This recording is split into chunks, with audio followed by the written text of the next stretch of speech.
Welcome, beautiful star family. With grace and gratitude, I welcome you into my home today. Spirit welcomes you. We have a beautiful portal open right now. Today, in real time, is the third quarter moon, which is about transition and forgiveness. We're going to be working with the archetypes deck. And our, ironically enough, that noise came by because our theme today is When I Am Quiet. And it is brought to you by 432 Hertz. Strap in. It's going to be intense. So last time we gathered was Sacred Sunday, technically. But after Sacred Sunday, I was pulled to do a love relationship pick a reading.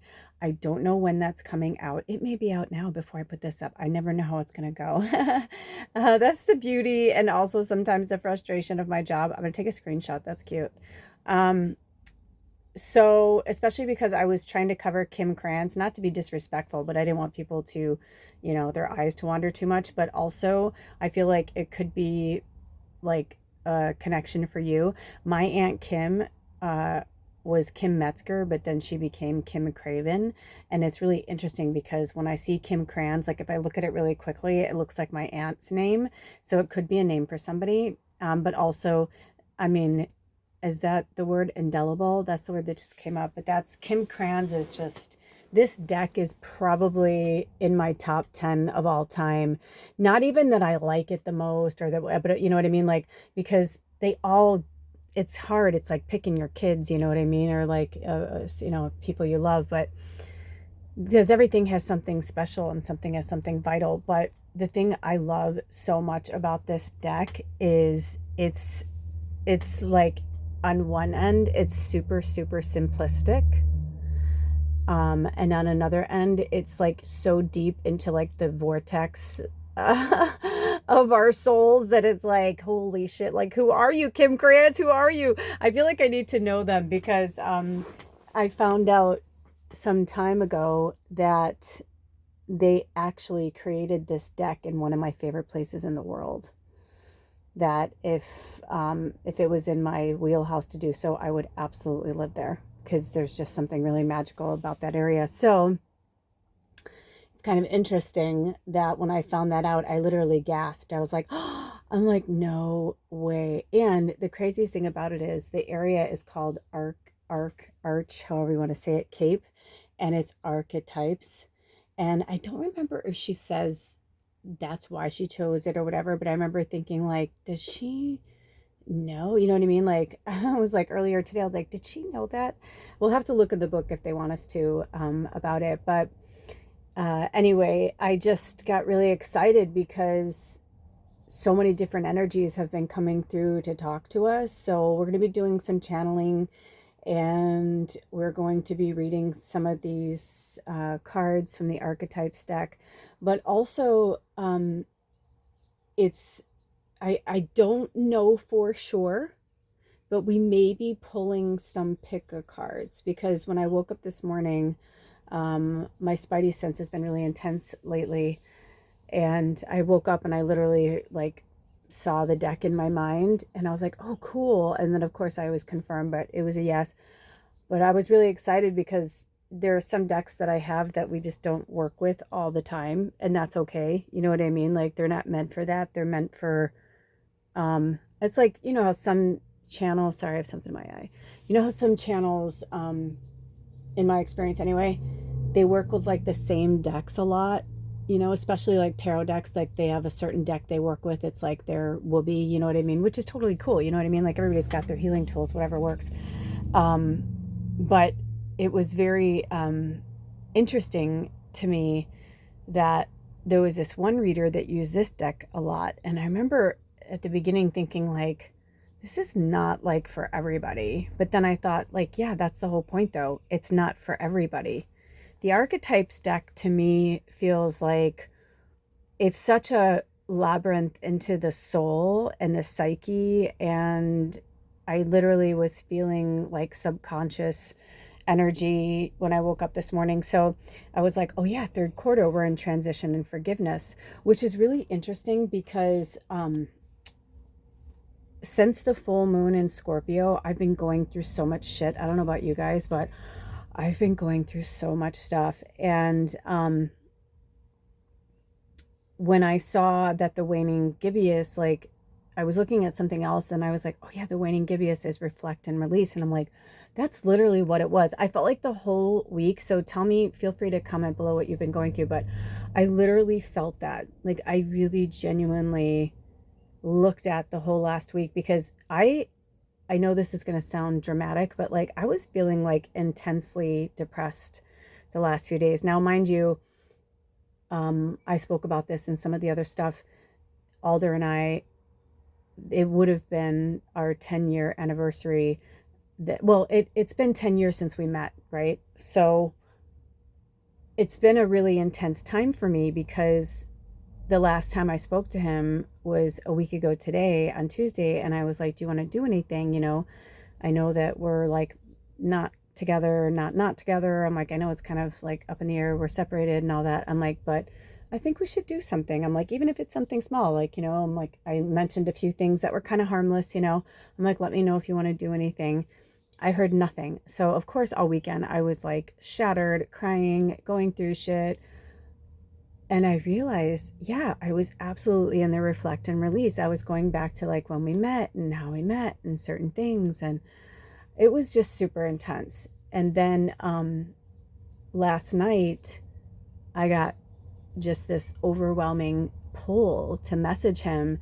I wasn't going to message him because I'm like, you know what, I'm just going to leave it. And of course, like the third dimensional, you know, you hurt me, you know, kind of thing. I can't believe you're not trying, you know, I'm disappointed, I'm hurt, I'm upset. Like that whole thing that I was carrying with me the whole decade that we knew each other was like all coming to a head.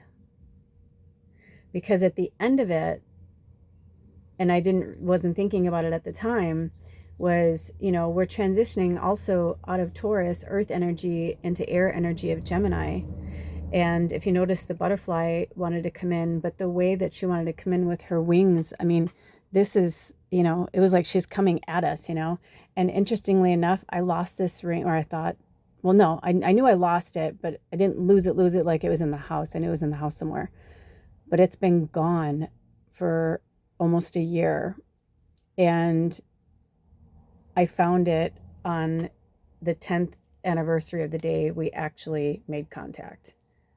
So it was kind of interesting because we met online on a Saturday night and then we were like emailing each other back and forth till we were falling asleep. Then the next day we were, you know, messaging again, and then we both felt brave enough to text each other. And so we just texted each other all day and night on Sunday. And then we decided we were going to meet on Monday.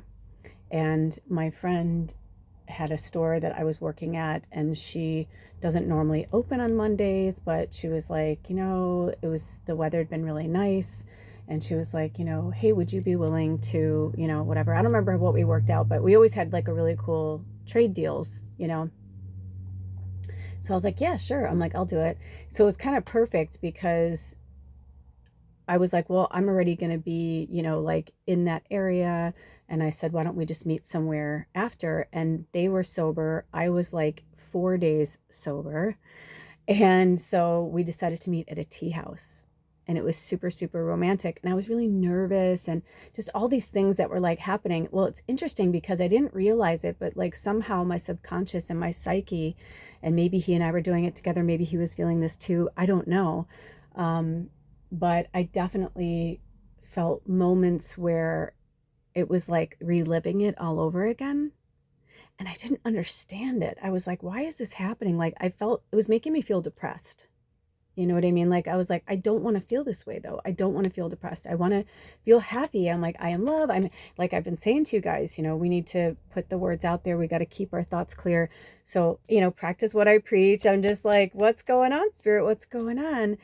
And then I started to understand what was happening as each day was going by. And then yesterday around, I don't know, maybe almost 6:30, I was on my phone, I was doing things, and I was starting to feel like butterflies, like overwhelming butterflies, like where I was like, oh my God, like I haven't felt this for years.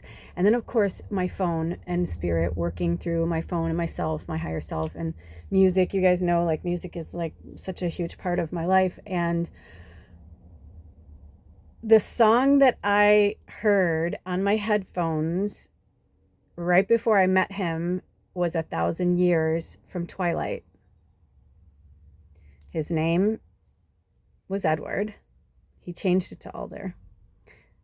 I had changed my name to Tallulah, so he had never known me as he didn't know Kelly at all. He knew me as Lula and Tallulah, and Kelly was like my surname. I mean, I told him everything, but I'm saying, like, he never called me Kelly, ever. So it was kind of interesting because I had changed my name the November before we met, and we met in May. So I was still even getting used to my name. And I even remember when he was saying it to me, like, it was kind of cool because I realized it was like the first real, like, relationship or dating or whatever with someone that I was like, didn't know me as that. So long story short, right when I'm like having this like memory, I'm like, oh yeah, I think it was like 6:30, because I was like, I think I was there till 6 and I closed. I was like, yeah, I think I remember all this because I was walking from my work to the tea house. It was when I lived in Portland, Oregon.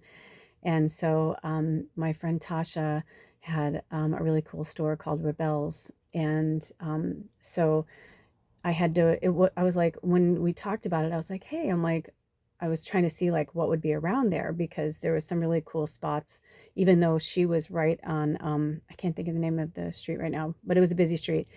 I was like, I could still walk to like the next real busy street. And I was like, okay, cool. It was between Belmont and, why can't I think of the name? Which is interesting because I'm from Chicago, and Belmont, it was like a street that I worked on. It's just, there was just so many connections that were like really surreal. So I just had my phone like on shuffle like I always do, and because I loved the Twilight, series, I had a channel that was all soundtracks. Little did I know, I mean, one of the last movies I saw in the theater with my nieces was Twilight. Like, there was just all these like interesting things. Come to find out later that his mom literally lived on the street that the house from Twilight was on in St. Helens. I swear, hand to goddess, you guys know I don't lie. I mean, there was just so many things that it was like the breadcrumbs, the stories, I mean, it's just fucking insane. Insane. I mean, I can go on and on and on and on and on and on. And most of you who've been with me a long time, you know the story, so I won't bore you. And welcome to the new people, and welcome back to all of you who keep coming back and supporting this channel and the work that we're doing here. So, yeah. So I was nervous, and I was walking there, and I had my headphones on, and literally I heard the music, how it starts out, boo, boo, boo. I can't even do it, like how pretty the beginning of it starts. I was coming up the side street, and as I was turning the corner to go on Belmont to get to the tea house, I like, just this chills came over my body, and all the butterflies went away, and I just was like, it's going to be good. And as I put my hand on the handle to open the door, like, I saw him like sitting at his table, and she started singing the words, and I was just like, oh my gosh. And I remember thinking, if this ever becomes something, because we had such an intense connection for 2 days without ever seeing each other or meeting in person. We even didn't show each other our pictures until I think it was Sunday night, because it was so cool the way it happened. And he was like, I don't want to find you, like, basically he was tired of having women in his life that were not on the same path he was. He was on a spiritual quest. And so he put the tree of life with an Ouroboros in his picture. And I hardly ever look at I mean, like, hardly ever would I click on it if it didn't have a picture of somebody. but I was so drawn to it because I also was studying that at the same time with one of my stamens. I was going to say teacher and shaman at the same time. My stamen. I'm going to start calling him a stamen with my stamen. And so that's how we connected. And I feel like that's how real love connects, where it connects at the soul base and not like, oh my God, they're so hot, or oh my God, they're so good and bad, or oh my God, that smile, they could do anything and they just look at me that way, or they just touch me that way, or they breathe on my neck that way. I mean, right? Like your whole body gets a hard on, right? And you're just like, oh, I love you, right? I mean, I've been there. But I think what Spirit is trying to show us is that the third dimensional energy of love and relationships and intimate relationships are shifting and changing, and we are becoming a big part of that. I mean, the fact that we needed to see that no, Johnny Depp wasn't perfect, but at the core, he's a really good fucking dude who just loves unabashedly, has a lot of pain and whatever that they needed to work through, and and they attracted somebody who was going to play their game, and also that person needed to have their little comeuppance, right? Like Amber Heard. I'm not being a bitch, but like I watched something with her recently, and I was like, oh God, I didn't even know she was in this. I forget what movie it was, but anyway, she played like it was the remake of The Stepfather. I don't know why I was drawn to watch it, maybe for this, but because the original Stepfather movie with Terry O'Quinn was so fucking good. Like he was like the best ever. That actor is so good. But the newer one that was like in 2010 or something, I think it was. It was good. It was good, especially when he's like, "Who am I here?" Oh, it was so creepy. But good, and I just couldn't stop myself from like watching her act and like watching like, and because of what I am, I can tell like when actors are really acting. I can tell when actors are like, whatever. Anyway, and because I'm an actor myself, just all these things. But man, I was like, it was very troubled being, and it just goes to show sometimes that you could be beautiful on the outside, but you could be so seriously fucked up on the inside. And people are so visual driven, and Spirit's trying to show us that we need to go below the surface. We need to go deeper. So I feel like that whole fucking like parade and charade of craziness we had to see played out before us, so we can understand what's happening. And I think the reason why, I don't know the rules or whatever, I haven't gone that deep into it, but we all know that P. Diddy is on trial right now for some of the most heinous, most horrific fucking things ever. And a lot of people are going to go down. And I'm feeling like he's going to be part of that thread of the sweater. Do you know what I'm saying? That's going to unravel, and it's going to unravel a lot of shit. It's like do you guys remember the Manhattan Madam or whatever? I think that was her name. And she was like, it was like one of the biggest trials of all time at that point. It's like we see all these things, and OJ and murdering his wife. Like when we see like people who think that they're above the law or above anybody or anything, we see the comeuppance and we see the karma. So Spirit wants us to understand and recognize that like everything is happening exactly as it's meant to. And it's hard sometimes because we want to be in it. We want to, so, and what I was going to say about P. Diddy's trial right now is that Sean Combs, I send him love and healing energy, because people are like, that's a demonic spirit. I'm like, is it a demonic spirit, or is it a tragically, is it somebody that just got so much power that people can literally get drunk with power? And so, yeah, I guess you can call it a demonic energy, but it's about power and control. And the more power and control that some people are given, we're going to see the malevolence come through. But when you see other people with the same amount of power, the same amount of money, and do good things, we see that as well. So I don't know how that's all going to play out, but I feel like that is like Spirit's trying to show us like to have faith, have faith, have faith. So yesterday I was all over the map. I was like, okay, Monday was the day that we officially met. And I'm like, if I don't hear from him by like maybe Monday night, I'm gonna do something. I don't know what, I'm gonna do something. And so earlier in the day, I said to Spirit, you know, do I want to send him something? Do I want to do something? I kept hearing no, no, no, no, no. And I was like, really? You don't want me to do anything? I'm like, I feel like I don't want to always be the one, but at the same time, I feel like sometimes when people are really in shadow, which is why they didn't have me put the flash on right now. I feel like when people are deep in shadow and they're in the dark night of the soul, it's like, it doesn't fucking matter that it's our 10-year anniversary that we met.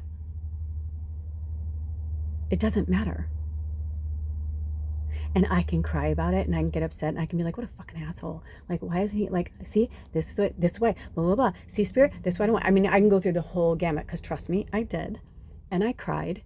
And I had moments where I was like in my head, like, you know, like, baby, like, what is going on? What is going on? And Spirit showing me these videos of us, of how happy we looked. And people saying recently, you know, gosh, you guys looked so happy.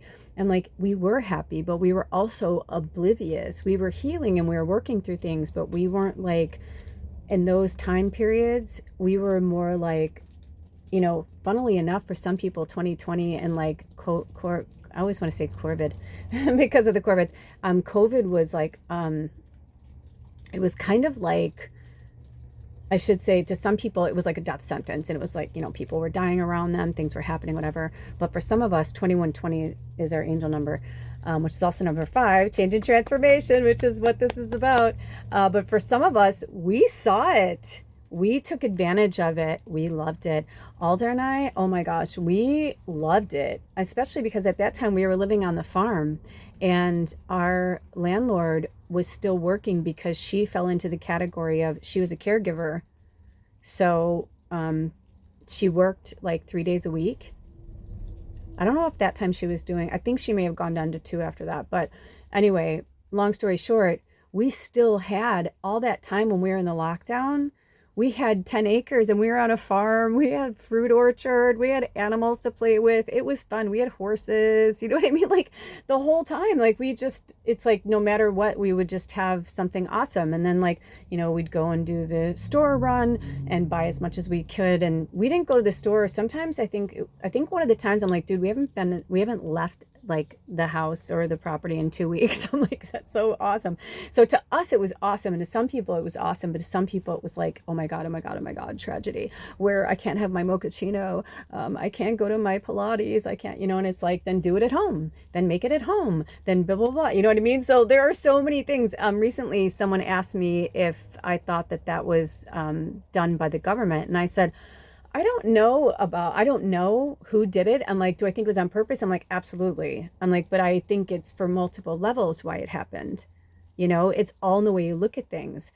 Right after I was meditating and, you know, asking Spirit what our theme was going to be. And they were saying, you know, like when I am quiet, because we realize when we are quiet, when we are in stillness, that's when we make the best choices. They want us to be chaotic and crazy and running around like lunatics and, you know what I mean? And like chickens with their heads cut off and working 3 jobs. And you know what I mean? They want us to be as ungrounded as possible because that's how they control. The fear, oh my gosh, I got to get to work. Oh my gosh, I got to get gas in the car. Oh my gosh, I got to get my kids to school. Oh my gosh, ballet. Oh my gosh, the PTA meeting. You know what I mean? It's just like it never fucking stops. That's what they want. That's what they've been doing for years. It's like saying, oh yeah, we have freedom, we have freedom. But what is freedom to you? You know? And I think that the lockdown was a world thing so we can all understand, what does freedom mean to you? So I feel like right now the transition and forgiveness is about us each finding our individuality. Individuality. I'm getting the chills. All of a sudden it's starting to rain. I'm like, I'm getting cold. I'm turning the heat back on. Hold on. But listen to the rain coming down. You know, the weather's been all over the place. And I'll tell you, Sunday I kind of had to come to Jesus with my landlord, which was totally on point on their side. And I realized like how much like just Alder and I had been dropping the ball around here. The weather had been really shitty, but there was definitely like an hour here, an hour there. I could have been doing things, but I just was so tired. And I also fell into this funk basically from the full moon. It was like it was like Mother's Day. It was like all these things like that kind of like glom together. You know what I mean? Mother's Day, even though I loved doing the first Sacred Sunday, now we've done 2 under our belt.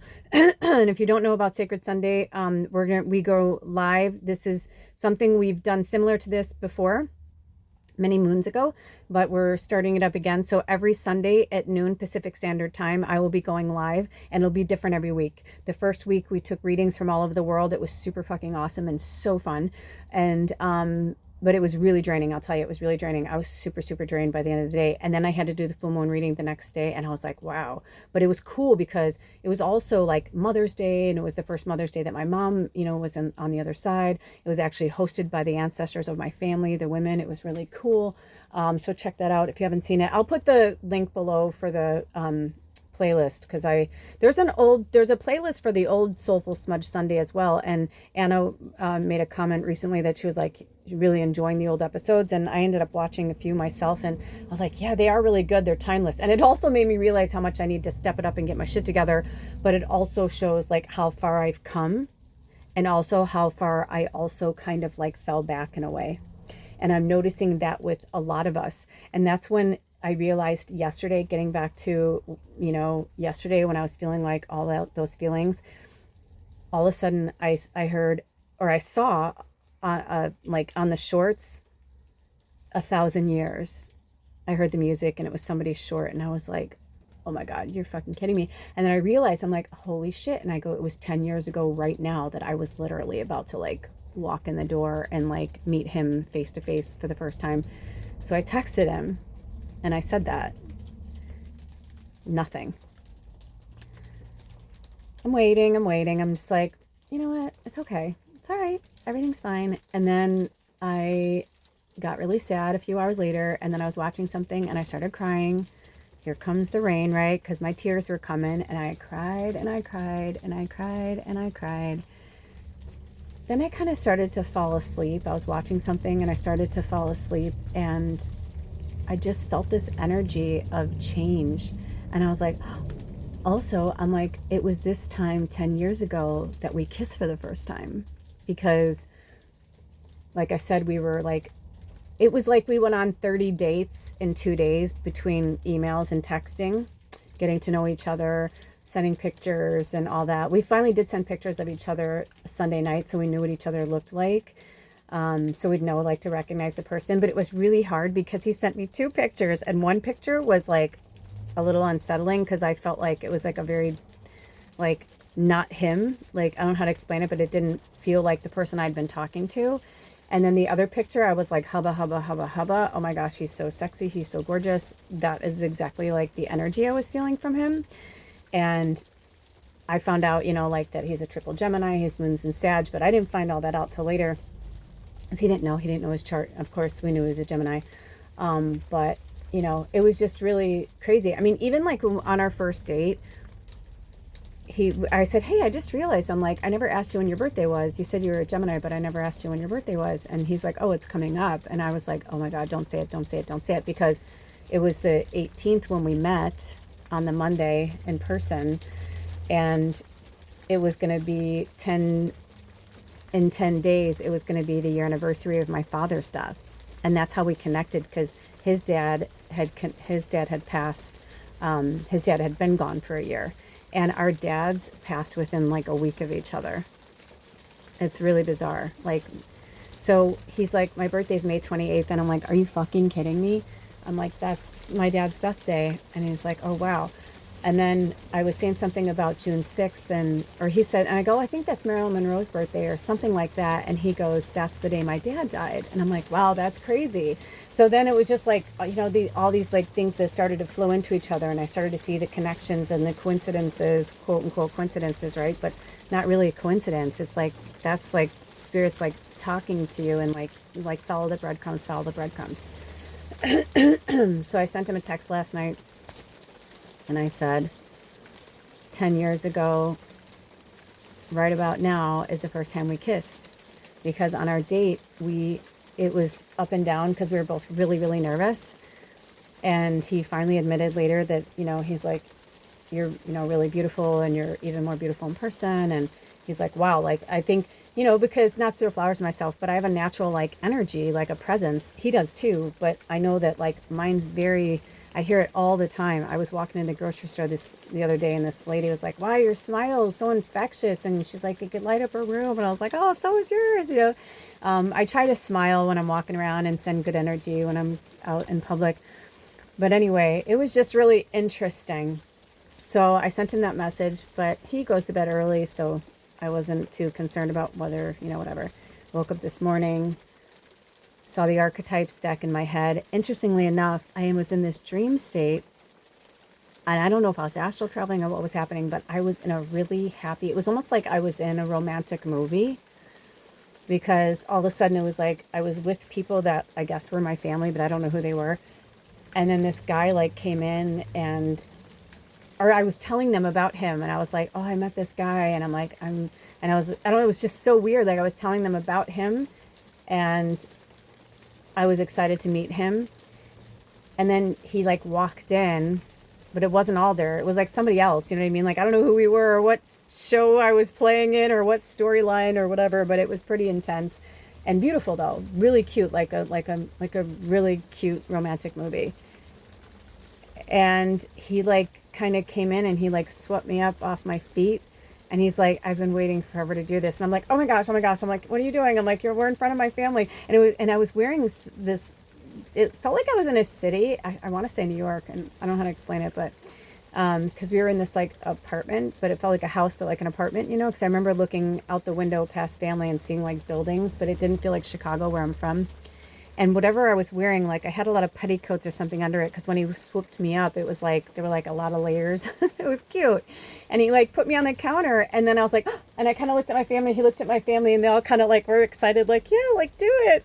And I was like, is this, in my mind, I remember I was like, is this weird? They're like, no, it's not. They're like, kiss her. And it was so cute. And he just gave me the sweetest. And it wasn't like a tongue kiss. It was just like a very like old school like movie, very passionate on the lips kiss, But I remember just having this moment, and then like all of a sudden it was like they were all gone, and we were in this bed, and I was like, I love you. And I'm like, oh my gosh. I'm like, I can't believe I just said I love you. And it was weird, because I realized that it was in kind of like what happened with Alder and I, because it was like we went on our date, and within 3 hours we were at my apartment, and it wasn't about sex. We both didn't want to have sex, but we wanted to smoke some weed and hang out more. And we, the tea house was closing, and we were just like, okay, or like, I don't know if it was closing or we were just leaving, but either way.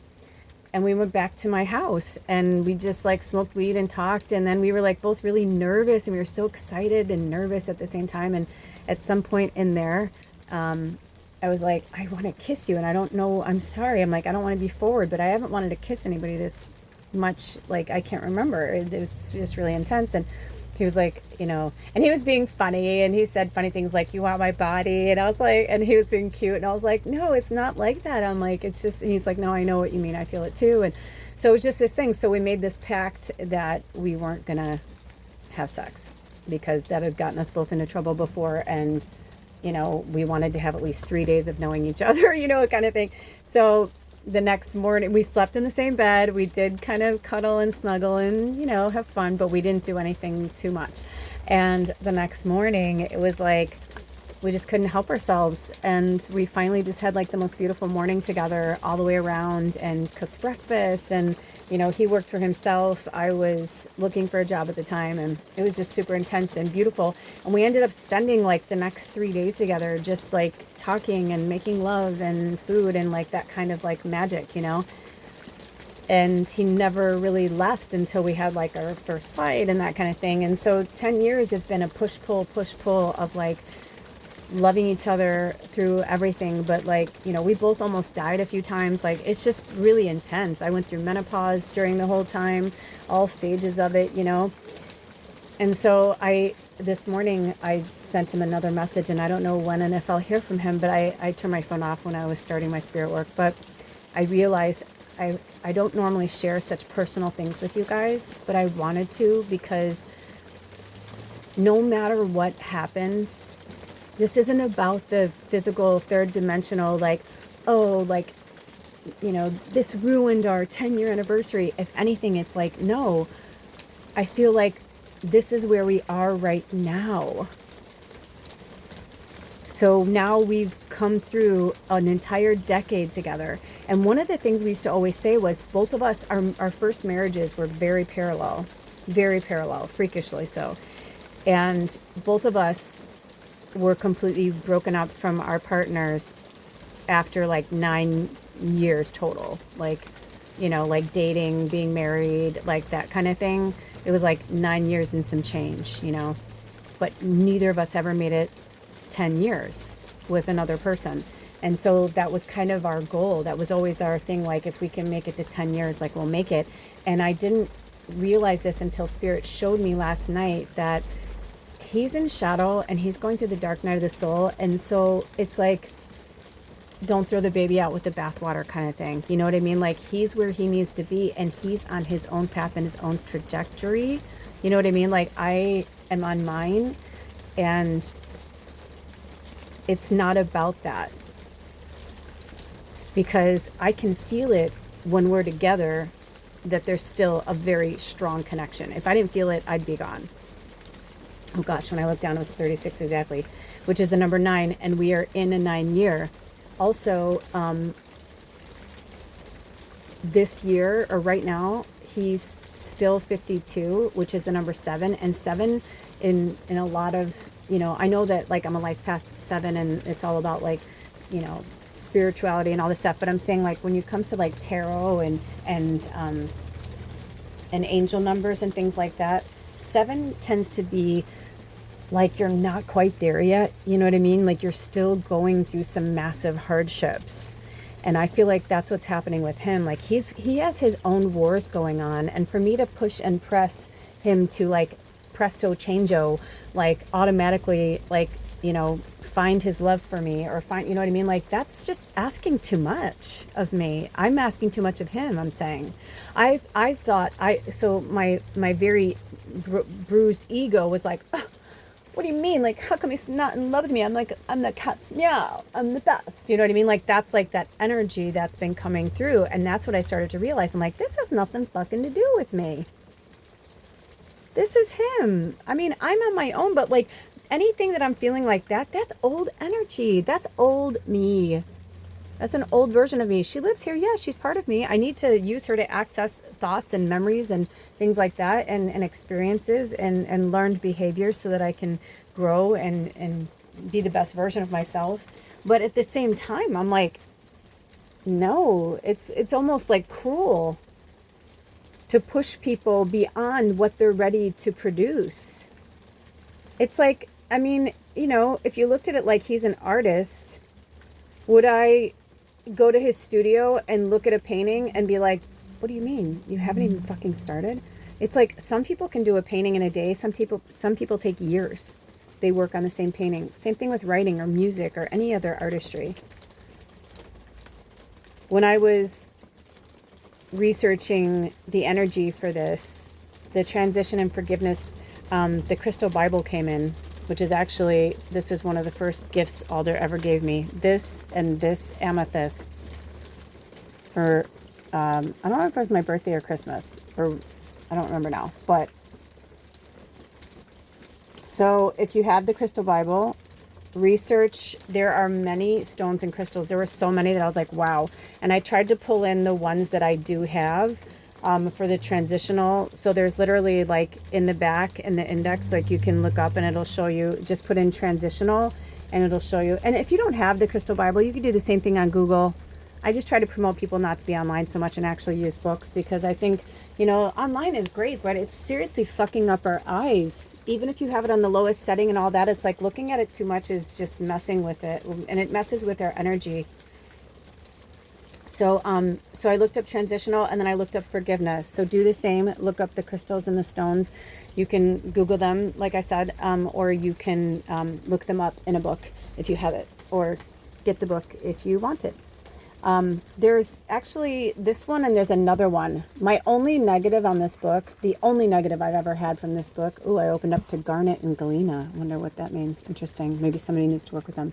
Is how small the type is. especially when you look at the index. Look at that. And also, see, the reason I like this book is it really helps you to like work with crystals and stones to heal yourself. I know Michelle from Denmark, we worked with her on the first Sacred Sunday, and she was saying, can't the stones and crystals protect me? And I was like, yeah, they can, and they're there to help you, but like at the same time, energy is energy. You know, they put it out there, so I'm just going to share that they were living, I'm hoping that they're going to transition out of that, but they're living below their ex.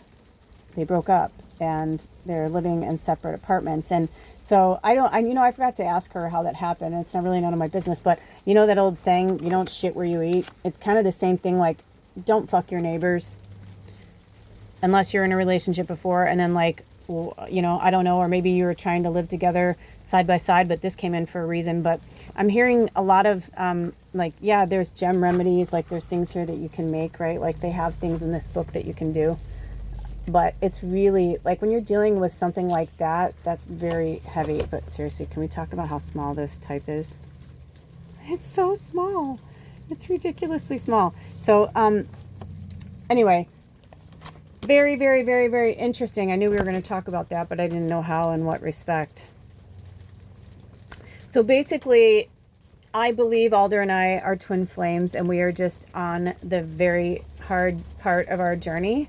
You know, I mean, the whole 10 years has been hard, but it's also been beautiful. We've had a lot of really good times, like you've recognized, a lot of you have recognized, right? Like, he's amazing and beautiful and just so wonderful, and so am I. But, you know, they're going through their stuff. I'm going through mine. They have so much stuff to work through and heal, just like all the rest of us do. But they have a lot. And when we have a lot more than other people, and I mean, like, I'm not saying that someone's pain and suffering is more or less than others.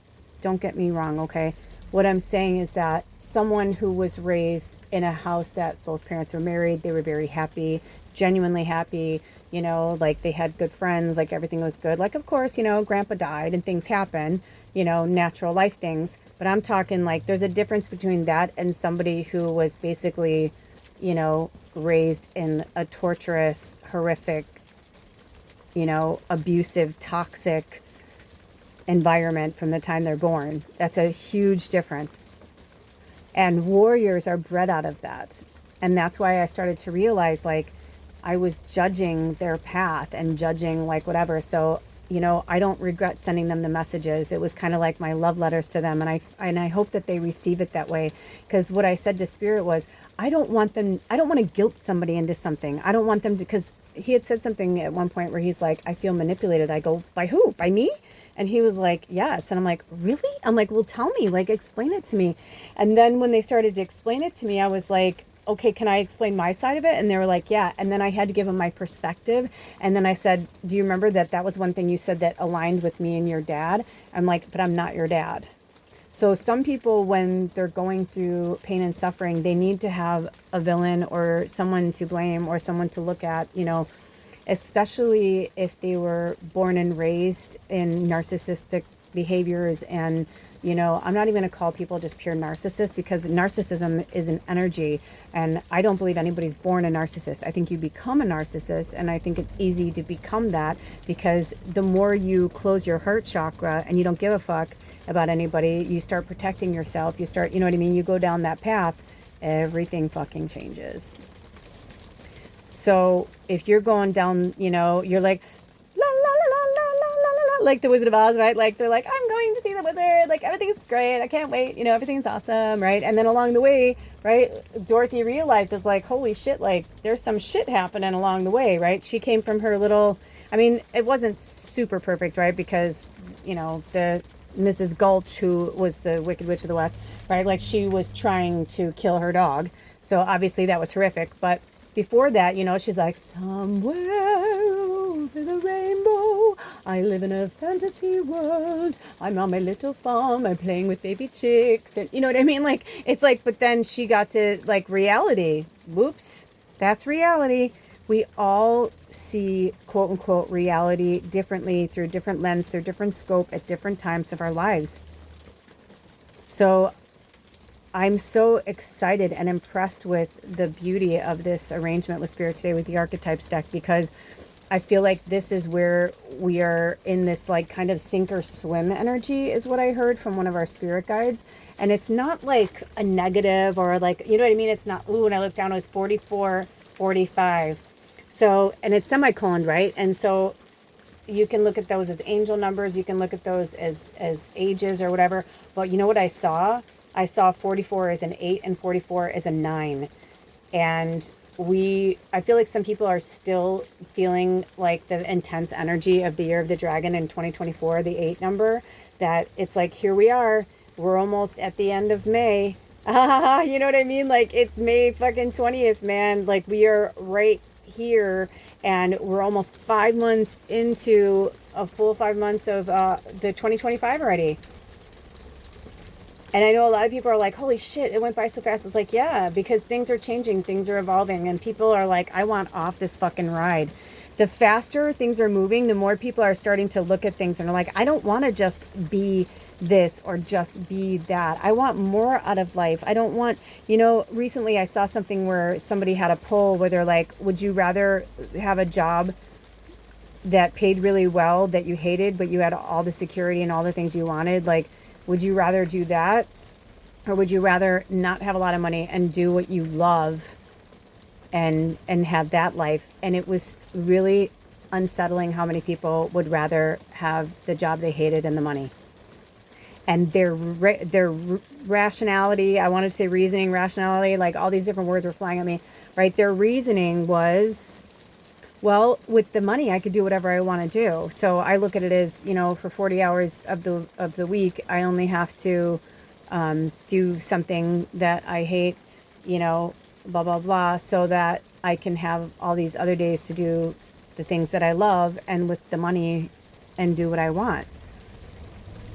But it's ironic because a lot of people that have those lifestyles find that rigid kind of like every day, especially the Monday through Friday, you know, or people who work 5 days straight, whatever job it is, but, you know, working intensely like 5 days straight, you know, they're like so burnt out at the end of the day. It's like, they don't want to do anything. They just throw things in the dishwasher. It's like they're not really participating in their own lives. You know, I mean, I have days, yesterday I was like, okay, seriously, like, I'm like, seriously, like, who do I have to fucking kill? Like, what do I have to do to get this mouse out of here? Do I have to do something to catch them? I'm like, is it more than one? I don't know what's going on. And it's weird because they hit at such weird times. And like, I think things are good, or I think things, and I'm like, oh, cool, that worked, right? Like, I tried this thing. I'm like, cool, that worked. And it's fine for like a day or two, and then they like will show up again, and I'm like, grr. So it's been really enlightening and eye-opening, and it's made me look at things differently. It's made me, and even though it's frustrating to me, I feel like, but I did that, I put that in place. Who the fuck am I blaming here? Like, who would I blame for that? You know, this morning I'm like, I'm a powerful fucking witch, damn it. I'm like, why is this, what am I, what? You know? But then I had a few breakthroughs again, and I started to realize what was happening. And I'm like, okay, all right, I got to let that go. I have to let that go. I have to let that go. I have to change this. I'm going to have to, so what, I've done it this way all this time. I have to do it this way now. If I want to have this, I have to do that. And that's what's been going on. And I'm telling you something, it's been super fucking eye-opening for me. So I urge you to do the same. You know, like, instead of running away from something that keeps coming for you, turn around, face it, look at it, and be like, okay, let's do this. How can I work through this? How can I transition out of this? What do I need to forgive in myself and others so that I can move forward? So with that being said, I'm feeling like we're going to take a break. So I'm not sure. Let me find Penge. I'm not sure if we're taking, there's a few things coming through, and I just want to confirm. You know, it's funny. Sometimes people are like, wow, you still use your pendulum all the time? I'm like, yes, because even now, like when I'm doing things like this, like even though I sound all calm, cool, and collected, I can still feel Archangel Michael pushing dark forces back that comes in with you guys. You know, like, it's not your fault or my fault or anything like that, but we all have energies that like kind of glom onto us, attach onto us, you know, and they'll come right on. When I finish these, especially like doing those sacred Sundays, I had to, you know, smudge and even cleanse things, even my crystals. In the last week, I think I've cleaned and like wiped them down and like worked with them like intensely at least 3 or 4 times, because 3 times for sure, because of like, I see one mouse dropping, I'm like, that's it. I don't know how long they were up there. I don't know where they were. That might have just been the only spot. But I'm like, but I realized that it's kind of what spirit wants me to do. Like if I'm going to do these readings with you guys and we're going to utilize all of these beautiful tools, then I feel like they were like, then you need to make sure that they stay clean. And you know what I mean? Because even though like, yeah, we have, there are certain, crystals in here that of course, like, they're self-cleaning and all that stuff. But some of the energies that have been coming through are so intense. I had something in here the other day. It was so dark. It was like hiding. And I even said like, I said to it, I'm like, I know you're in the back room. I'm like, you can't like hide here. So I did like a little ritual with them and I got them out. But I'm not afraid of it. I was telling somebody recently, I'm like, I started getting possessed by demons when I was 5.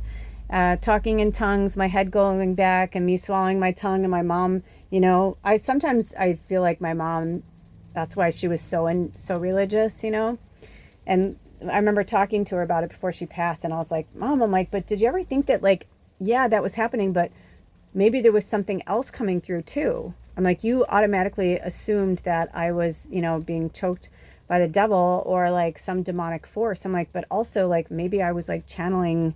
You know what I mean? There's certain things that happened with my mom and I when we were by ourselves that like my mom didn't want me to talk about it, or she'd be like, we don't need to tell anybody about this, or we don't. And I'm like, okay, mommy, that kind of thing. I really truly think that my mom thought from early on, the way that her Southern Baptist family was raised, I really genuinely think that my mom thought that I was like dark and demonic. Now but what I was an oracle and picking up things like a fucking radio signal. You know what I mean? Like I was just like in the airwaves. So, so if my mom was being really dark or really mean, I would pick up her energy. It wasn't until I became a teenager that I started to fight back with my mom, both verbally and then physically, where I was like, don't fucking hit me. I'm like, you can't hit me anymore.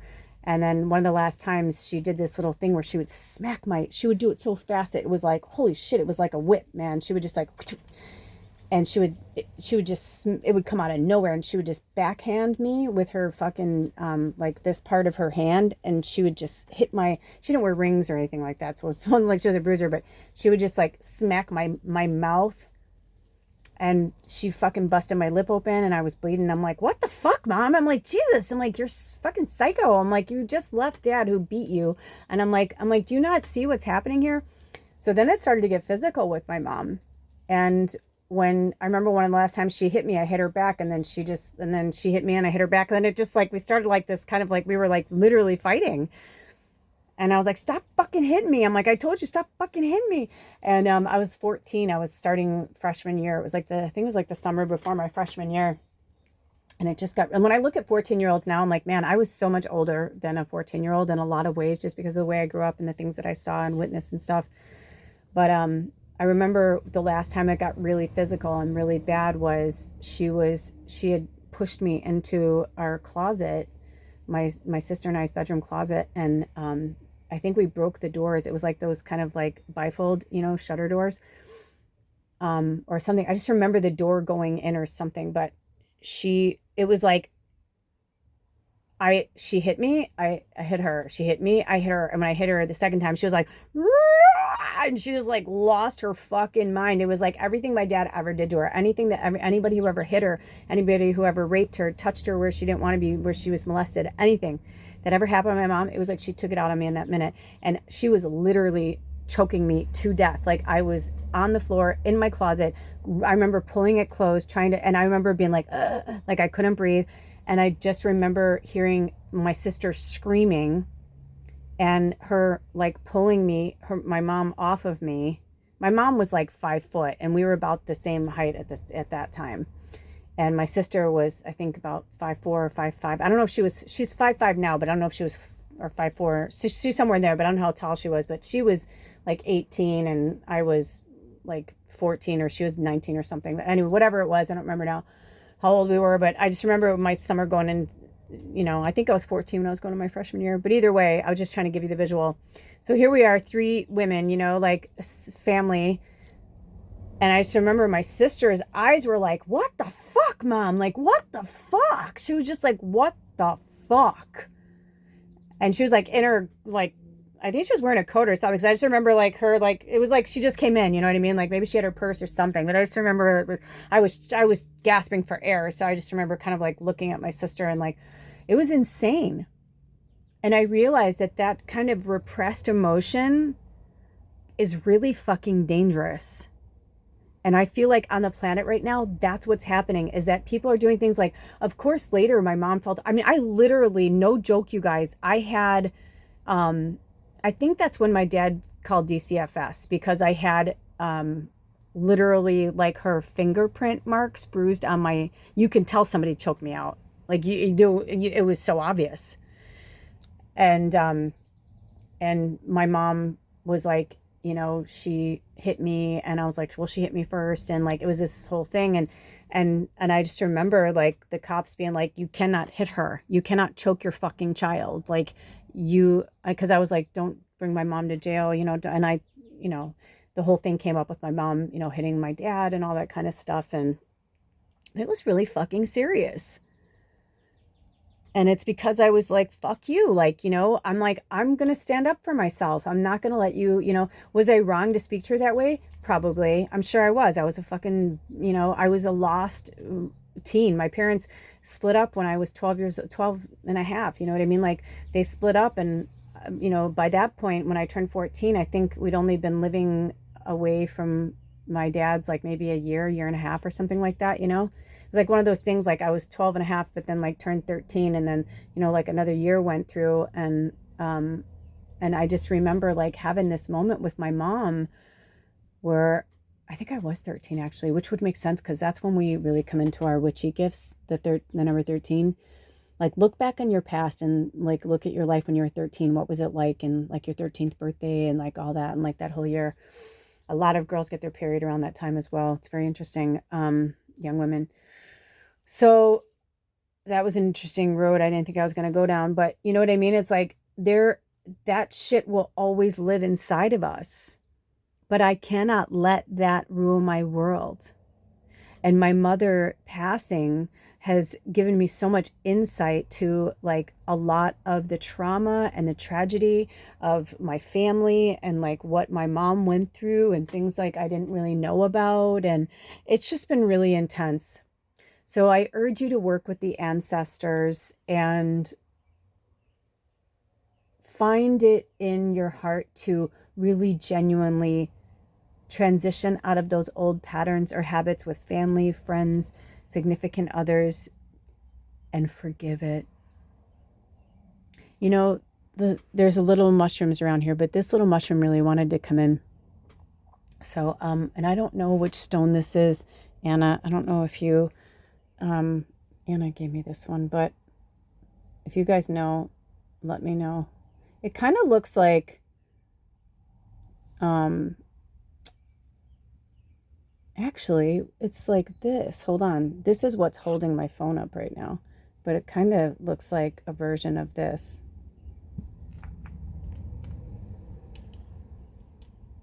So I needed to hold my phone, but if you guys know that, I'll zoom in a little bit. If you know what that is, my crystal experts, please let me know. If it looks like, do you see that? Because I feel like, oh my gosh, does that not look, oh my gosh, it's, do you know, Anna, I have had these ever since you gave them to me, but look at, do you see that imagery on there? I see so many things. I don't want to say anything because I want you guys to see what you see, but feel free to comment below what you see. I see so many things right now, and I'll say yes or whatever, but there's so many things coming through. So, we're going to definitely pull the cards, but I don't know if they want me to pull a card for the tribe, or if they want me to, no, I feel like they want me to put this here, even though I have the cards over here. Maybe for scrying purposes. Also, they had me bring in the crystal ball, so whoever this is for. Oh, there's so many good pictures. I'm going to take another one. Spirit, do we want to pull any cards for the tribe before we go into a picker reading? Okay, do we want to do a separate video for the picker reading? Okay, so what we're going to do is, this is going to be, the reason why it's titled When I Get Quiet, 432 Hertz, okay? So that's for you, when they say when I get quiet, I have this feeling they're going to have me elaborate more on that title, but you know, I'm doing this in real time, so as of right now, you know more than I do kind of thing, right? I mean, I will, but obviously. Oh, and I looked down, it was 1 hour and 11 minutes, so 111. So also work with 111. That's another angel number to work with. And of course, like, I mean, it's not the Grand Dame because it wasn't 1111, but it was 111. So work with that, but also, hello, new beginnings, new beginnings, new beginnings. But this is a little bit different. This isn't just about like that, although that's what they're promoting, is for us to use that Hertz energy to meditate with and to get quiet so that the answers will come naturally. But what I'm also feeling is that from this archetypes reading, I'm getting this energy that the cards that we're going to pull, each archetype is going to be like messages for, you know, whatever we need to work through. Meaning, like, you know how like sometimes you guys are like, oh, I watched the whole reading, and sometimes, you know, Spirit's like, you may not want to do that. This is one of those that, like, I feel like if you feel pulled to watch the whole thing, then there's probably medicine in there for you in each reading. If not, don't force it. You know what I mean? It could just be like right now, that's all you can handle is that one archetype and working with that one energy. Don't push yourself.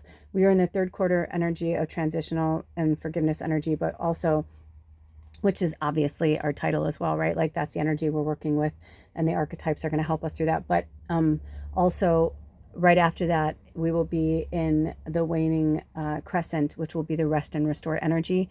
So from now until the new moon in Gemini next week, I want you guys to just really take some time. Whenever you watch this, it's timeless, of course, but I want you to really just take this time to transition out of the Earth Taurus energy into the Gemini energy, and let the air energy of Gemini just like blow through, and utilize the air energy, but also utilize the Gemini energy of like the twins. Like, you know, look at the twins as like your light and your shadow, right?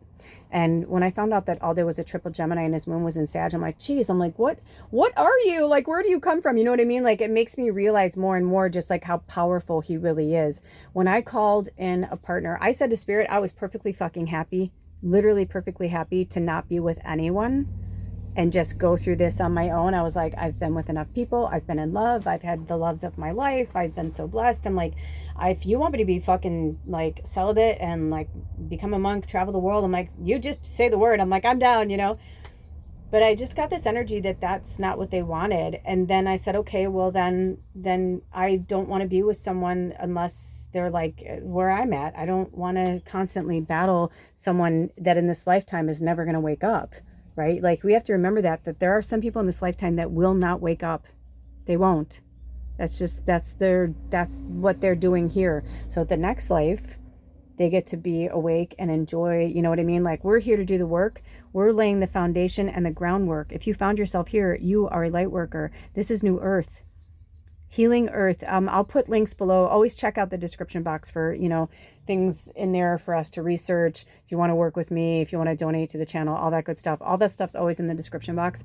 If they call me to, if it's not, if it's still in your craw, that means it's for you to go and research it on your own. Not everybody needed that.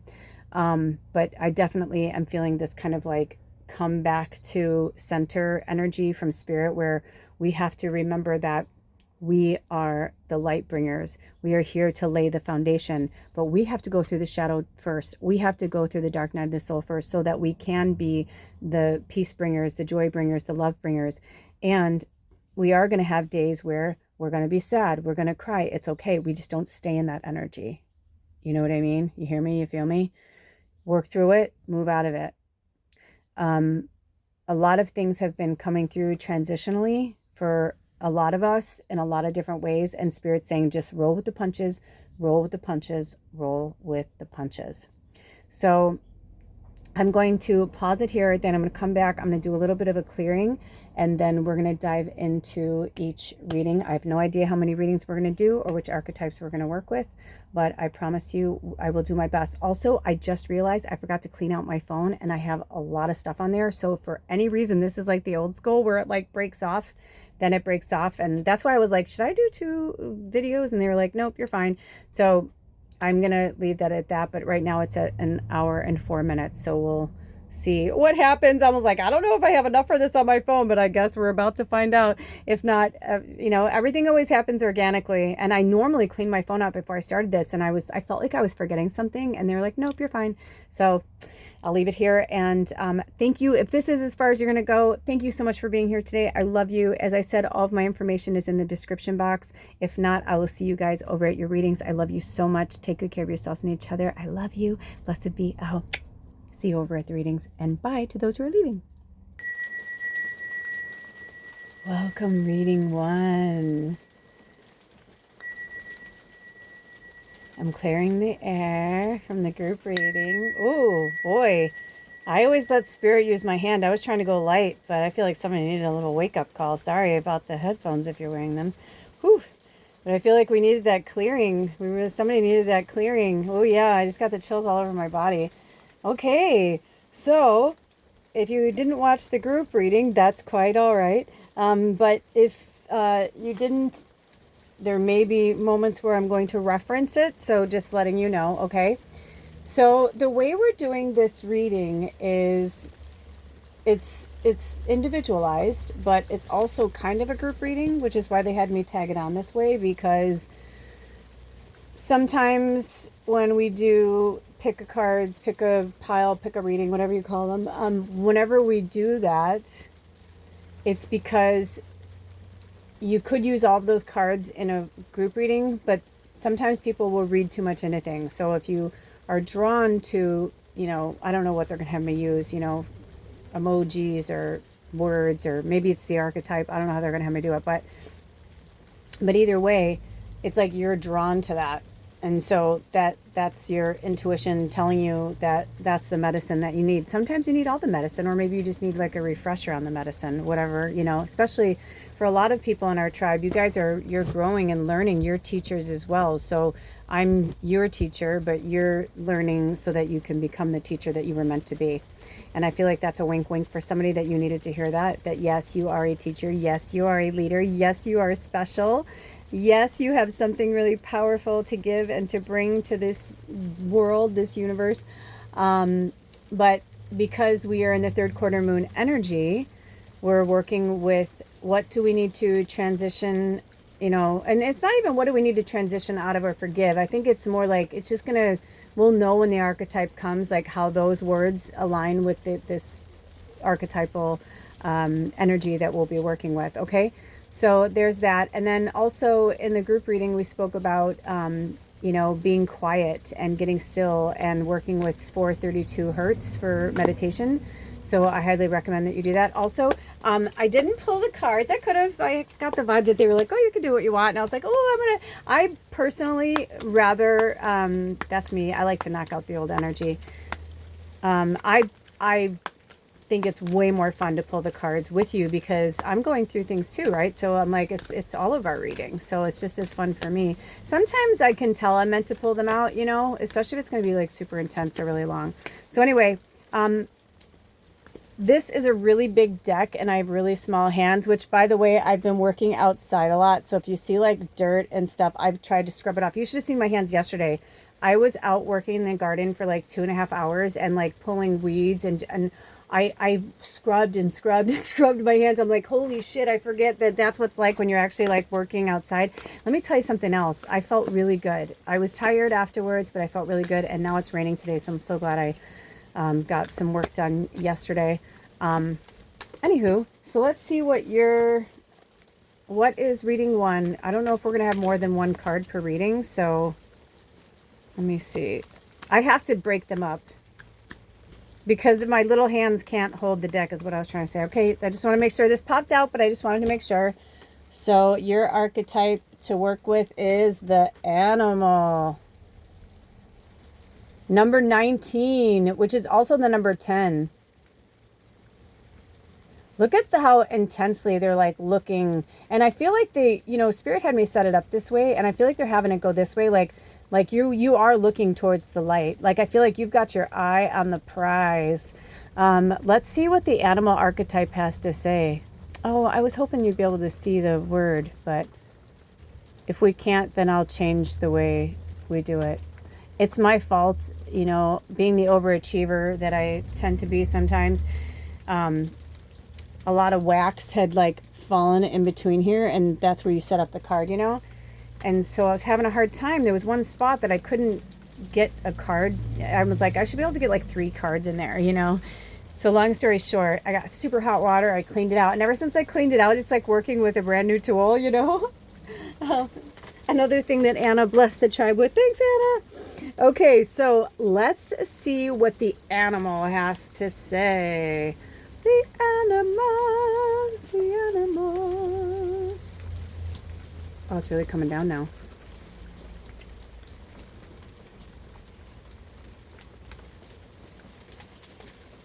I almost feel like they want it to be quiet like that for a minute. That's why I'm being quiet.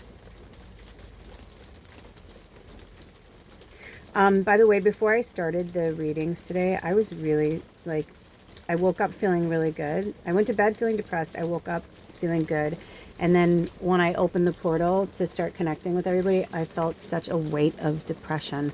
So, as much as I love doing readings for all you guys, I've been a little hesitant and pulling back in some respects, like on my personal life, because when I'm doing more spirit work, I need more time to be quiet because I'm carrying so much energy and I'm filtering a lot of energy as well. That's part of my work here as well.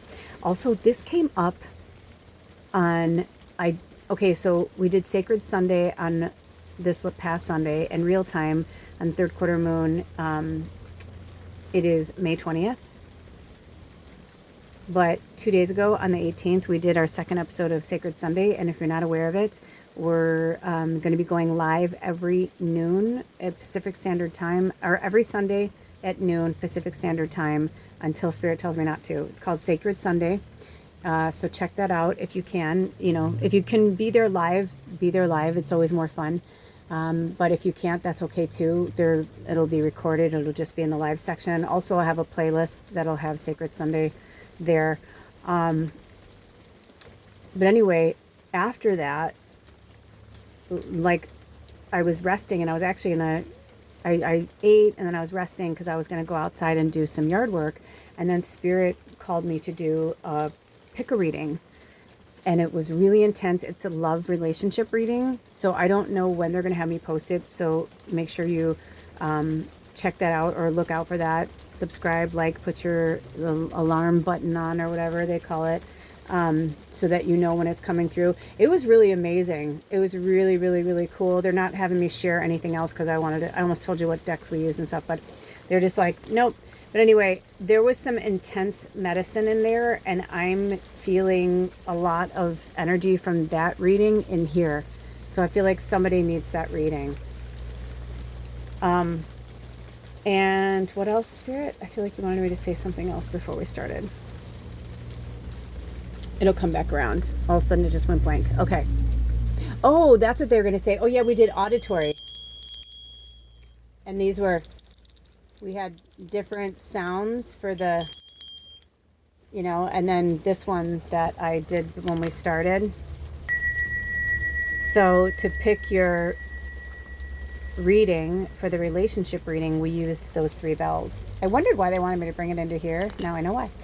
So that's for somebody. So check it out. Okay. So the archetype we're working with today, reading 1, is the animal, the beast, the wild one, the she-wolf.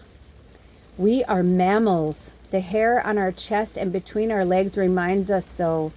We try hard to deny our unrefined animalistic nature, yet through this archetype, we tap into power and direction. Activating the animal within means reawakening our relationship to nature in the most broad and embodied sense. Drinking from waterfalls, roaring at the moon, opening eyes underwater, eating berries from the vine. The life force of our planet begs us to set down the devices, the constraints, and the social constructions and remember the warm blood that pulses through our veins. The animal longs for breath, food, procreation, and physicality. It wants soil under our nails. Oh my God, shut up! Did I not just say, did I not just talk about that? No, you're probably not going to see it because I said that. But like, yeah, my hands are all jacked up. That's so fucking crazy. It was like, I was meant to share that with you. That's so nutty cuckoo. That's when I love this shit. Because like, I don't study these. No offense. Like, I love this deck. I spoke about it in the group reading that I love this deck. It's like in my top favorite decks of all time that I've ever experienced. But at the same time, you know, it's too much to... If I have 30 plus decks, if I had to try and memorize all those, you know, it's like I'm a medium. I'm working with enough stuff. When things come through and I remember them, it's great. But if not, it's like we're meant to get the medicine when we're meant to get it. But this is the wink from spirit for somebody who's, because I feel like there's somebody that you're still like, all of these magical things keep happening and you're still like denying it. Like you're still acting as if it's not real. It's not happening. And spirit's like, okay, so why are you watching this reading then? If you don't believe in magic, you don't believe in miracles, you know, because even when I'm down, like yesterday I was crying and I was sad, I still was like, I believe in magic and miracles, I believe in love, even though on the side of my mouth I'm like, you know what I mean? I'm still like reminding myself, because through the hard times, through the dark times is when we have to say those affirmations and bring ourselves out of it. It's not denying your past. It's saying, okay, I'm triggered enough by that right now. Let's work through the lesson of it. Some people get stuck in the trigger of it. They get stuck in the emotions and the old memories, but it's not what needs to be. You know, we need to release the past so that we can be who we are now. And so many people are clenching out of the past because they're so uncertain of the future, when all they need to do is just fucking let go of everything and just be present. So your mission, should you choose to accept it, is to work with your innermost animal instincts, your intuition. Let that be your guide. Let that be your source for fuel, for everything. I mean, I just heard, you know, for fucks, like whatever you need, you know, we spoke about that, and the relationship reading was about that, because the cool thing about the relationship reading was it was all love relationships. Like all the readings, like I said it at the beginning, like they actually had me do like a little reading for the tribe kind of thing, because I've been sharing a lot of my story with Alder and I, because I do believe that, you know, we are on a twin flame journey. And so if it is true, then I want to share it with you guys while we're going, so that people can see the difference between the third dimensional programming and the ego and the control of what we think is what we are trying to turn into a twin flame relationship, instead of letting it be what it is, you know. But there are some real, true, bona fide, you know, twin flame relationships. And if I look at it like this, if I'm in one, then I guess everybody has a twin flame here, right? You know what I mean? I don't know. But there's a huge difference between toxicity and you know, like the animal nature, right? Like, yeah, there's a part of me that wants to just like go find, you know, Alder and just like grab him and be like, let's do it. Let's just go crazy, you know, like let's just make out. Like, let's do it.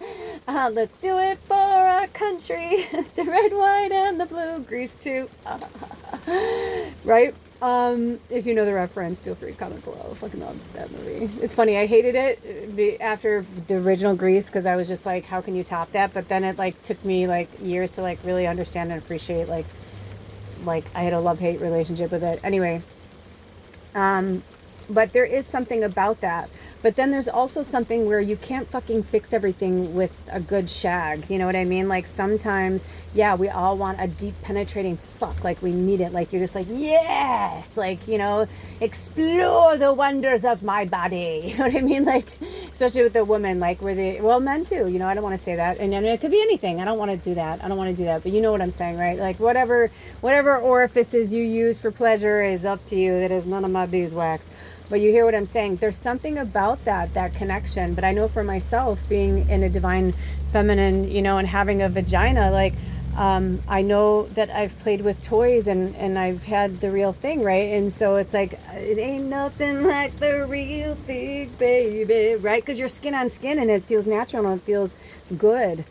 But also, you know, when we're just like throwing that energy around, whether it's through sex or romance or work or anything, you know, it's like, it's about learning how to not tame the beast, so to speak, but in the old teachings of the medicine people of which wolf are you feeding?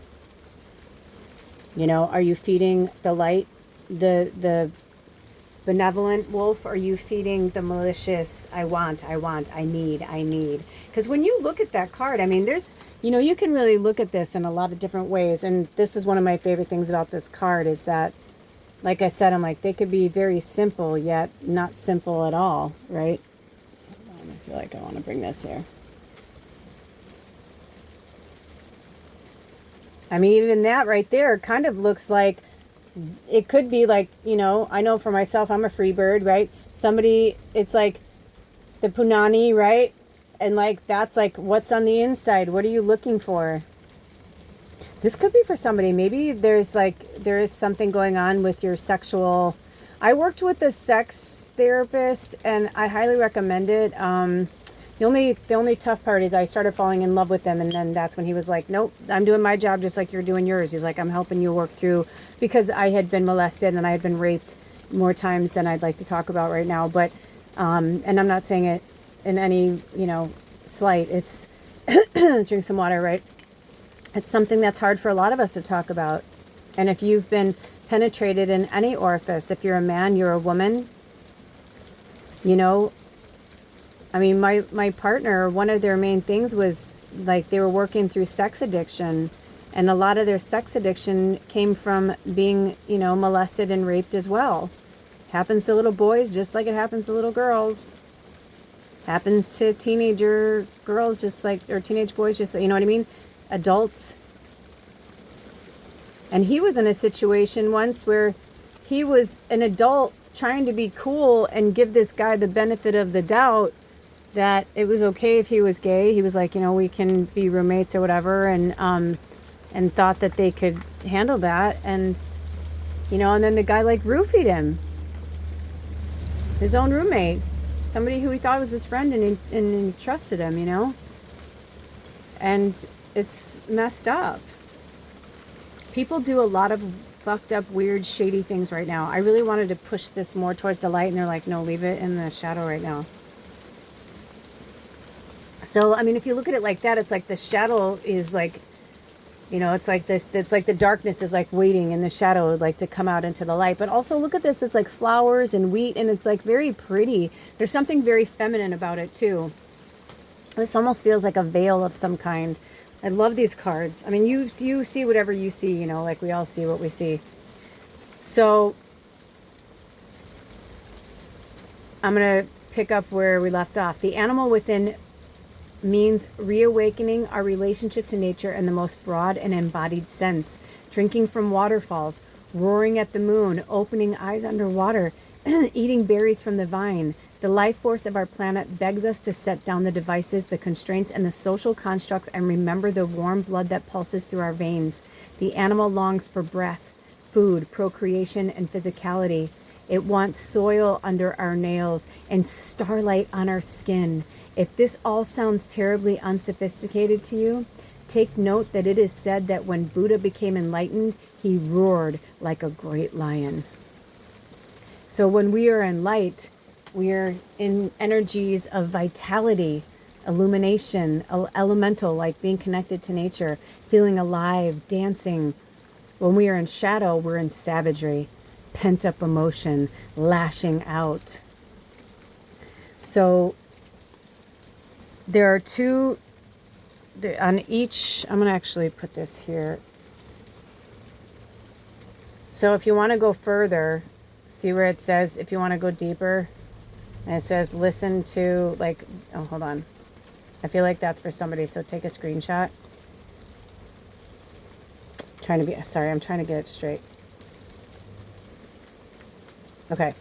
And then they have things on the sides. So I'm going to read the things on the sides. But I felt like I wanted to show you, like, this looked like human feet prints. And then this looked like a paw print. But I saw a bear. Okay, so I feel like for some of you, you may want to work with bear spirit medicine. Also, it's on page 99 and we're in a 9 year. There could be something with that as well. You know, it could be like this is the year to release it. Also, I kept wanting to like cover the letters, but I felt like the P, E, and S, and now the Y's even showing. So I feel like it could be like those could be initials or letters in like the names of people that you're dealing with. Okay, so I got that. I didn't want to cover up. I felt like the butterfly needed to be shown. So here's the other medicine. The animal demands we get comfortable in our own skin. The minute you accept, express, and celebrate the physical body, you tap into animal energy. Notice your resistance to the animal within. Where does it come from? What has it kept you from doing, wild one? So these are questions for you to work with as well. So they're saying, like, notice your resistance to the animal within. Like, meaning like when you're about to do something that like maybe you feel like you shouldn't do, why? What's telling you that? Is it a voice from like a parent? Is it a voice from a teacher, a mentor? Is it somebody that you were in love with and you're like, oh, I shouldn't wear that. Oh, he always told me that color looked bad on me. You know what I mean? Like, or men don't like that. You know what I mean? Like, which wolf are you feeding? Who are you listening to? Because that's what I'm getting from spirit. It's like the only voice you need to listen to is your own. I want to see if they want me to pull any more cards. Oh, that rain's really coming down now. I feel like they're trying to like tell us, you know, like, listen.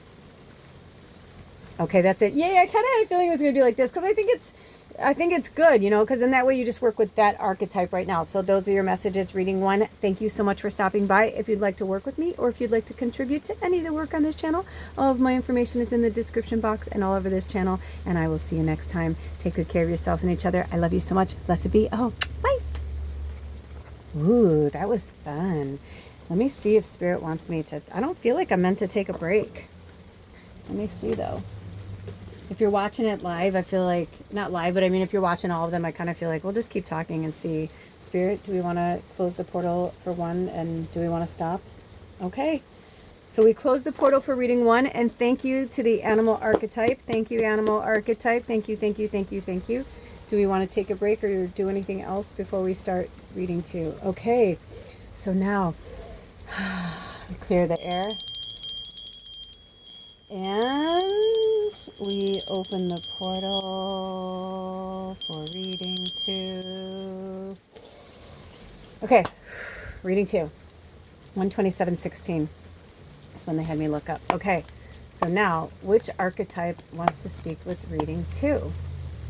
So welcome reading two. Welcome reading two. If you didn't watch the group reading and you're just here for the pick a reading part, no worries, but we may speak of reading one and the group reading because if you're new here, sometimes Spirit has me do this where it's basically, it's a pick a reading, but it's a reading for everybody.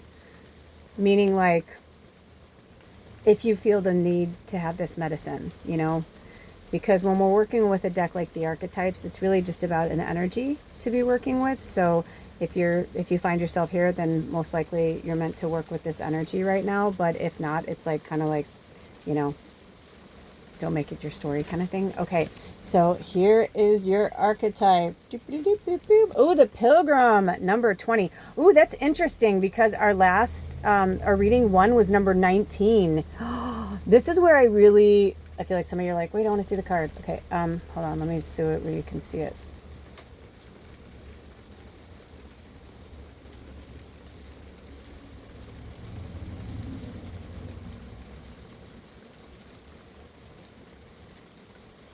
Wow, there's a lot of scrying going on. Does anybody else see like that kind of like unicorn? Like, I kind of feel like it kind of looks like a unicorn, but I saw a cow first.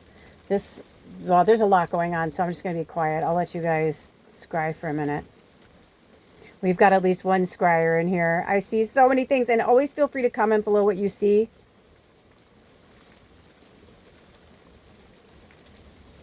I'm trying to bring it. into the light as much as possible. I asked if they want me to turn the flash on. They said it's not necessary. I'm like, okay. Wow, there's a lot going on. Look at those hands.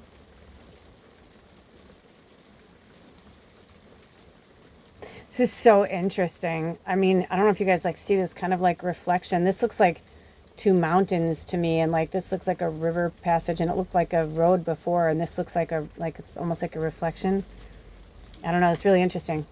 But of course, see what you see too. And those eyes, I can't stop those eyes in the middle looking at me. I always feel like somebody's watching me. Okay, so we are in the third quarter moon. We are in the transitional and forgiveness energy. And I feel like this wants to kind of move over here. Okay. Yeah, the last one I felt like they wanted the letters in there. And this one I do not feel like they want the letters in here. Meaning like from the box on the back, I felt like initials and stuff. Wow, I just heard no matter how much you try, it's not, because I kept trying to get it like almost like perfect, and I just heard Spirit's message to you is no matter how hard you try, no matter how much you sacrifice or give up, blah blah blah, they're like, you are never going to be perfect, and there's no such thing as perfect. Oh, look at the way that little diamond fell off of here. There is somebody in this group that is really about like the bling, the money, the I don't want to give this up, I don't want to give that up. Oh, I just got the chills. Oh, I just got the chills all over my body. And Spirit's like, it's time though. You need to. I mean, look at, you're here. Why are you here? Look at this. All these rainbows coming through. Why are you here? If not now, when? If not now, when? Like, come on. Now, of course you can have your jewels and your money. You are going to make money. I feel like before I even go into the card, I feel like for some of you, you need to transition out of this very negative or this old, I don't know how to explain it. And I'm not trying to give you a tongue lashing. It's just the energy I'm getting from Spirit is more of like the tongue lashing where they're just like, you came here to do something really powerful and really significant.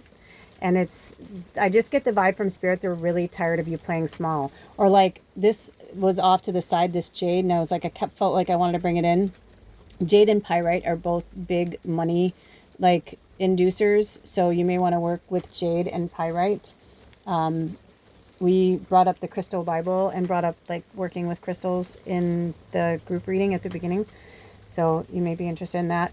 But we talked a lot about relationships because that's what's happening right now, is that people are either wanting to be in a relationship where like, it's like, I feel like right now, if you're not in a relationship, like an entanglement, I'm saying, if you're not in a romantic entanglement, I'm saying like for myself, I'm in a separation from my marriage, but we're not quite divorced yet, right? Like, I don't know if we are or we're not, we're kind of in this, okay, I'm just waiting to see like what happens, working as best we can.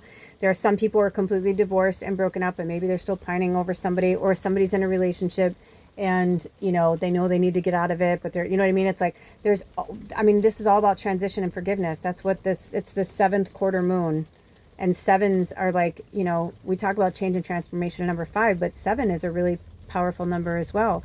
We spoke about this earlier about my partner, who they're 52 right now. They're about to be 53 in like a week, and I was really excited because then they're going to be the number 8.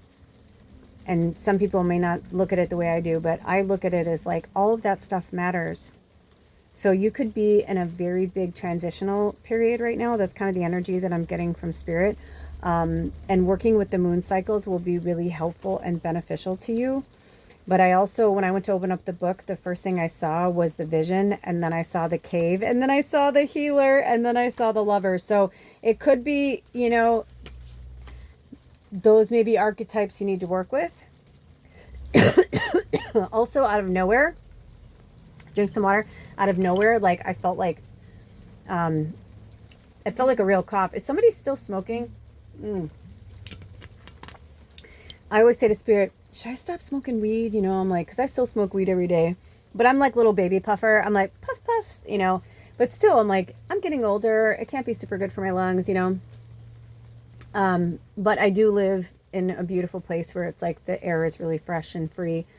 For the most part, I live next to a freeway, but but you know what I'm saying? Like, I'm by the mountains and the sea, and so I have a lot more nice air than when I lived in like the city. So I used to smoke cigarettes, and I kind of felt that. Like, so I feel like whoever this is for, you cannot smoke cigarettes anymore. Also, cigarettes are like caffeine. You think that it makes you feel better, but it actually just winds you up. You know, sometimes people use it as like a placebo, you know, like, oh, I just need that drag. I just need that drag. Been there, understand. But I'll also tell you what, that once I stopped smoking, like, I enjoy smoking weed, but like, there are days I don't really want to smoke weed. So, like, I'll do an edible, or I'll just, you know, take little baby puffs here and there. So, like, I don't even feel like I had smoke in my lungs, kind of thing. And once in a while, I want to take a ripper and hit, you know, but that's, it's not really healthy to smoke cigarettes that have carcinogens and things like that. Like, I'm smoking pure plant medicine through a water pipe. And it's like, you know, if you're smoking, like, let's just say Marlboro Lights. I used to work for a company that, like, we basically, I knew the ingredients of Marlboro products. And I switched to Camels because at that time, True, uh, what's that brand? The healthy cigarettes. Well, they're not healthy, but like the natural tobacco. Anyway, I don't even think they were around yet, or if they were, I didn't know about them.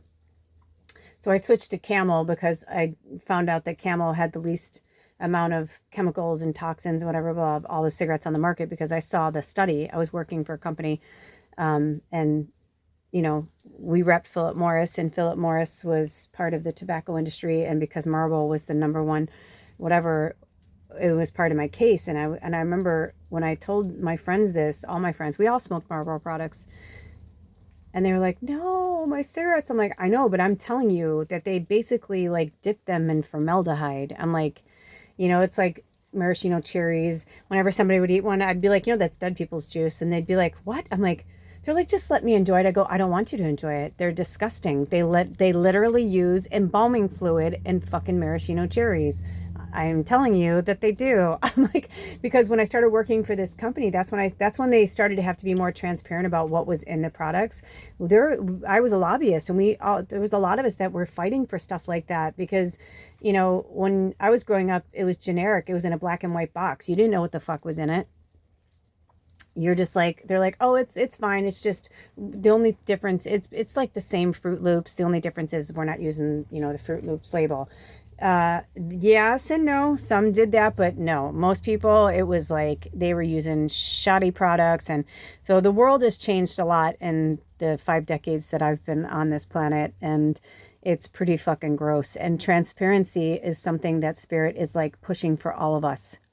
Now, this isn't like a, you know, forgive yourself and forgive mankind, humankind, whatever. Like, forgive humanity. Forgive humanity for making mistakes. Now we're here to rectify those mistakes, and also remind ourselves and each other how far we've come. And to not, you know, this isn't like, oh, you should beat the shit out of yourself. You should have known better. You should have, would have, could have. That's not what this is about. This is about change and transformation from inside and out, and from being very cognizant of what we're putting in our bodies and on the outside of our bodies. So I'm going to jump into the Pilgrim, and it says, the wanderer, the traveler, the apprentice. For the pilgrim, an outward journey is always an inward journey. This archetypal wanderer seeks wisdom, experience, and meaning in the This archetypal wanderer seeks wisdom, experience, and meaning in the farthest reaches of the globe and the deepest regions of the spirit. Others will wonder when the pilgrim will settle down and claim a more conventional life, but the pilgrim knows that the heart belongs in motion. Where there is motion, there is freedom, expansion, and growth. Responsibilities, social conventions, and logistics lull us to sleep, and soon the pilgrim becomes veiled in the slumber of the day-to-day. Yet when this archetype awakens, it rallies our sense of adventure and leads us out the door toward a new reality. With the pilgrim at your side, you will never lack courage, nor do you need every amenity. Travel light, travel soon. Your spirit needs it. Ooh, And this could be a day trip, a week trip. This could be moving. For some of you, it's a global move. It's like moving to another country, moving to another continent. This is like I know one of our tribe members, I actually was messaging with them earlier before we started this, and they're going to Hawaii. So that's really exciting. So, and they normally live on the Big Island, or they're from the Big Island. Then they spent time in Hawaii, and I don't remember which island they were on. I know I should know, but I'm sorry that I don't remember, my friend. And then they came back to the States, and they were here for some time working through a lot of their stuff, and now their pilgrimage is calling them back there. And I remember I said to them, I've only had 2 people that I knew personally that were called like hardcore to Hawaii, and the person that I'm speaking of is one. And then this other friend of mine, every time I would read for them, every time I'm like, dude, I see you in Hawaii. Like, I literally see you there. I'm like, I don't know when you're going to go. I don't know what and they're like, I just don't want to be away from my family. They're like, my sister just had her baby. I'm like, I've been there. I understand that. I'm like, but this is not for you to, I'm like, I just wouldn't take it lightly. I'm not saying I'm the end all be all. I'm like, but there's something there. You're meant to go there for longer than a visit. I'm like, that's all I can tell you. So, and I don't talk to them anymore. This was many, many moons ago. So I have no idea where they are, and I send them love and energy. I miss them so much, but they were on their own path, and, they were on their own pilgrimage. And sometimes people stay in our lives for 5 minutes. Some people stay for a lifetime. It changes all the time, but this is a sign that it's time for you to seek knowledge elsewhere. So when we're in the light energy of the pilgrim energy, we are in the learning, the growth, we're adaptable. We love studying. We just want to, we're Johnny Five, input. We just want to, if you've never seen Short Circuit, it's such a great movie. But, he's just like, once he realizes he's alive and not just a robot, he's like, input. I want to learn more. Tell me more. I want to feel. What does it feel like, That's the energy I'm feeling. So I feel like that's the archetype they want you to work with. But when we're in shadow, we're aloof, we're non-committal, and we're flaky. So I feel like some of you're really battling the shadow. I'm almost feeling like you need to hear some bells right now to like break up that energy. Because I'm just feeling this kind of like my legs just kind of went numb. I felt like I had to move, and I saw like feet in cement. And they're saying it's not for everybody. Some people are meant to fly. I mean, look at the way that the butterfly came in today.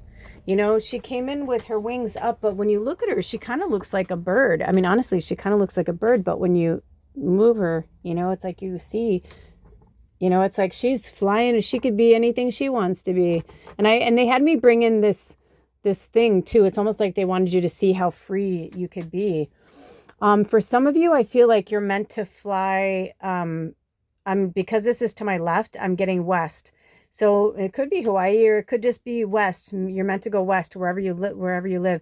This came up on episode 2 of the Sacred Sunday episode. We worked with a native spirit medicine, and it was called The Edge of Glory, because spirit's like, we're all like really close to like finding our mission, our path, our purpose, or we're on it, and we're really close to like, finding our people or being more aligned in the energy, like the lightness, you know what I mean? Like some of us are coming out of the shadow, the dark night of the soul, like whatever. It's going to be different for everybody. But I'm definitely feeling like it's time to like, and I'm hearing again, what the world needs now is love, sweet love. It's the only thing that there's just too little of. So maybe you're meant to just bring your love and your light to like different places for a while, and don't ask yourself the how, the where, the when. Just put it out there. And if you watch this in real time, the new moon in Gemini is next week, and I highly recommend that you do something really special for it. This is a really powerful new moon that I don't know if it's the most powerful new moon of the year, but it's definitely one of the most powerful new moons, because this air energy that Gemini is going to bring in is the first air sign. And now we've gone through a complete cycle. No, we have not. No, Cancer will be. I apologize. After Cancer season, that's because I kept seeing fire, and I was like, Aries, or I saw Leo, and I was like, oh, you mean Aries? And they're like, no.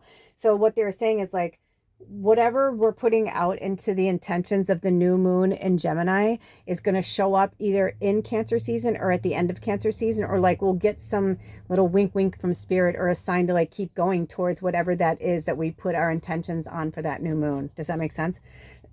So I think it's important when there's certain things in the book that say to go further. So if you want to work further, it says to go deeper.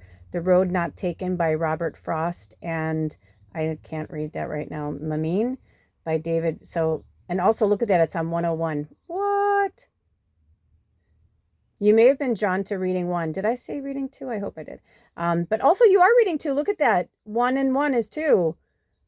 So look at that. There's a 0, and 0, I think of like the Fool in the tarot. It's the only, in the tarot, the Fool is the only card that doesn't have a number attached to it. It means that they can go through all worlds, all time. So, and look at the hand reached out with the heart in it. These are little wink winks. Like it's time to like just infuse the world. The world needs your love right now. And also look at that, you guys. And the pilgrim, right? Like we think of like in America, right? The pilgrims that came over. But it's an archetype. So here's another thing to work deeper, or to go deeper. We all have a deep longing to answer the call to get, I'm trying to